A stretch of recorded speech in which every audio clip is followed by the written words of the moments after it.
good afternoon. How are you today, pal? What's going on? Paulie. Hey, Chris, how you doing? Fine, Paul. Thank you, buddy. How you doing? What's up? Great. I've got a quick question for you. I appreciate your realistic perspective on things, and I don't know why a team that has not had a 500 record in 10 years dominates the airwaves like the New York Jets does. I mean, they are an awful team, an awful organization. Are they discussed because of their big fan base, or I just don't understand it? So I'd love to hear your perspective of why people talk about the Jets. Well, right now they have the second pick in the draft, so that is an interesting aspect of it. They're in New York, and, there is a little New York feel to this show at times. That's number two.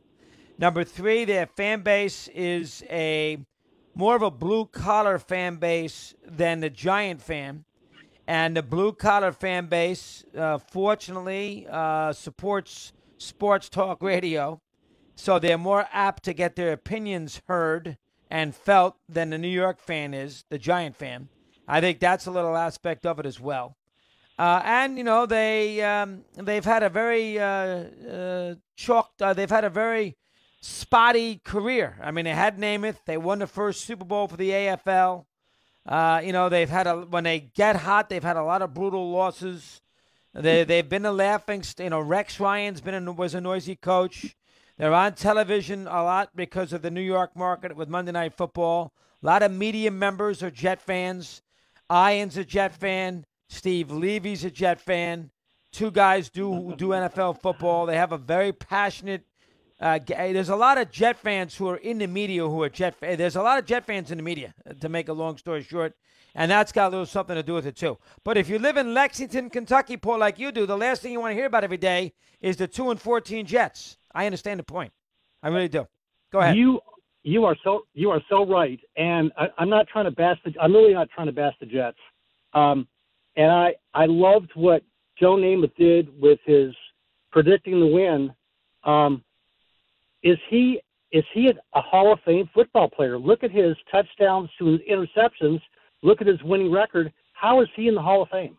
It's a very good question, and that's a good call. A lot of people, there have people who think that Joe's in the Hall of Fame essentially for one game. I'm going to read you the Namath bylaws. The first quarterback to pass for more than 4,000 yards in a season in 1967. And then, of course, he guaranteed to win.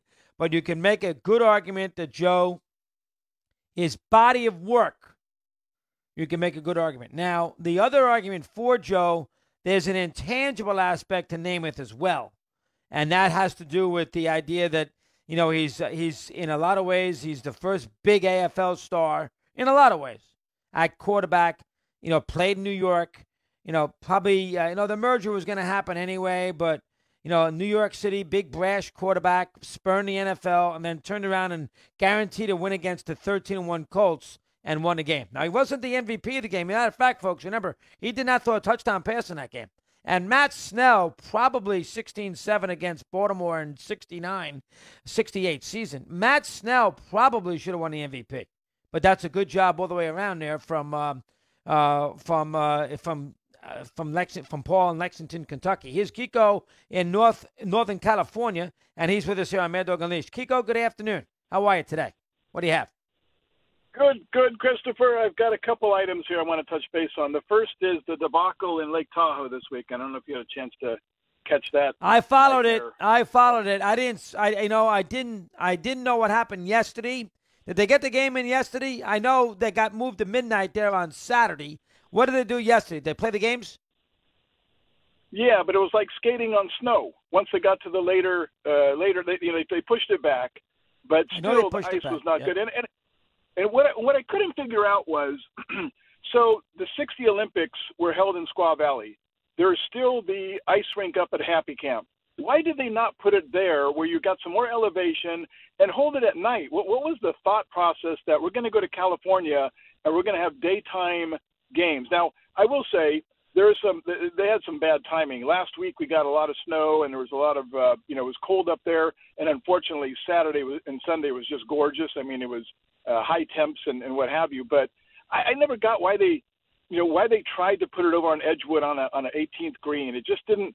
I thought from the get-go, and I know you had them. I missed your get-together with McLean last week, so I wasn't sure all the thought process behind it. But why not put it at Squaw Valley? For God's sakes, there's already an Olympic-size rink up there, up top, and all the players could have stayed actually in Squaw there, so they're not going out and about to South Shore and what have you. It would have been a perfect spot. So that to me seemed a little odd. But my second question to you is, and this is I'm gonna probably bring your demographic completely down here, but have you seen this show on PBS called Finding Your Roots?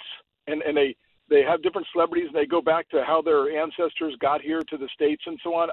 I'm completely taken by this show. I have not seen that. That's a good call, Kiko. I have not. As far as the Lake Tahoe scenario goes, I don't have an answer for you. I mean, I guess the terrain, Lake Tahoe, famous spot, great spot to have it. NBC familiar with the Edgewood Golf Course because they do that Celebrity There challenge every year. I did have it on Saturday afternoon for a while, but they were in the break after the first period. I kind of lost track of it the rest of the weekend. We'll take a timeout. We continue. We're on Mad Dog Unleashed.